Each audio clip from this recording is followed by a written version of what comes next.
देखिए हर खबर यहीं पर, सब्सक्राइब कीजिए TV9 भारतवर्ष। देवेंद्र जी, क्या उद्धव ठाकरे से आपकी भी बातचीत हुई इस घटना के सामने आने के बाद?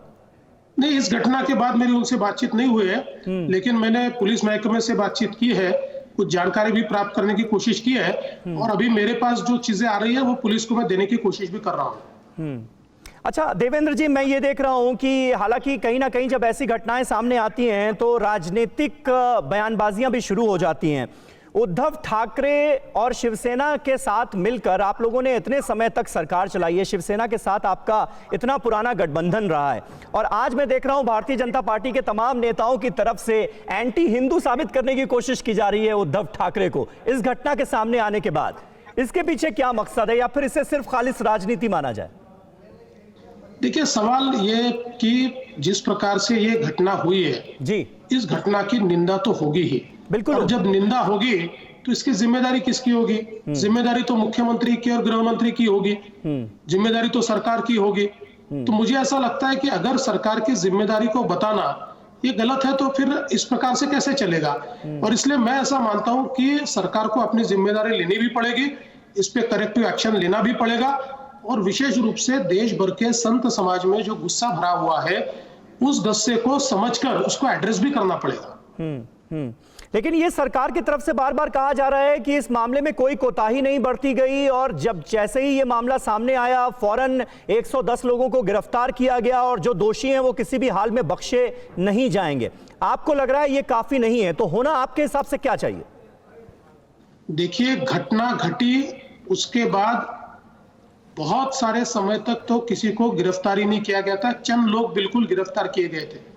उसके बाद जैसे ही मीडिया ने इसको बड़े पैमाने पर लिया जी, तब फिर सरकार जागी, उनके ध्यान में आया कि भाई ये जरा इस पे गुस्सा ज्यादा बढ़ रहा है, फिर कुछ और लोगों को लिया। लेकिन सभी लोगों को अभी तक भी सरकार ने और पुलिस ने अपने घेरे में नहीं लिया है।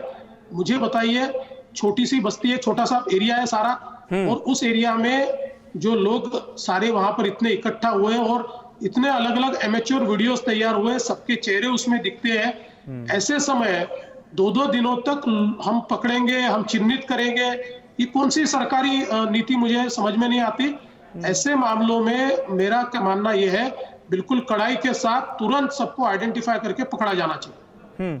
अच्छा, पुलिस का इकबाल इतना कमजोर क्यों नजर आ रहा है? क्यों ये स्थिति पैदा हुई? आप महाराष्ट्र के तमाम इलाकों को बहुत अच्छे तरीके से समझते हैं, इसलिए मैं आपसे ये जानना चाह रहा हूं, क्योंकि बार बार दलील ये दी जा रही है कि पुलिस फोर्स वहां पर थी नहीं, संख्या बहुत कम थी, इसलिए पुलिस वालों को वहां से भागना पड़ा। कुछ पुलिस वाले जो वहां पर थे उन पर भी भीड़ ने पथराव किया, वो भी तकरीबन संख्या बताई जा रही है कि 4 के करीब पुलिस वाले भी इस इंसिडेंट में घायल हुए, उन पर भी पत्थर बरसाए गए। ये स्थिति क्यों पैदा हो गई महाराष्ट्र में?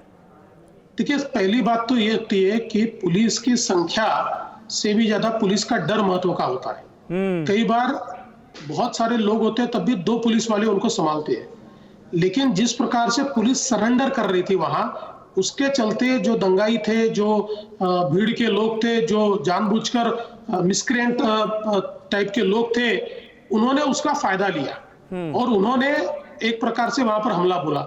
होना तो ये चाहिए था कि तुरंत इन पुलिस वालों ने फोर्स बुलानी चाहिए थी, क्योंकि ये कोई 5 मिनट की घटना थोड़ी है, तो घंटों घटती रही है घटना। सही बात है। तो तुरंत फोर्स बुलाना चाहिए था। और पालघर जिले को मैं जानता हूँ, कासा भी जो है, ठीक है, वो शायद 10-12 किलोमीटर 15 किलोमीटर इधर उधर होगा, लेकिन वहां पर अच्छा रास्ता जाता है, वहां पर तुरंत पहुंचा जा सकता है। ऐसी तो कोई बात नहीं है कि वहां पर पहुंचा नहीं जा सकता। बिल्कुल। फिक्र आपकी, सोमवार से शुक्रवार रात 9 बजे सिर्फ TV9 भारतवर्ष पर।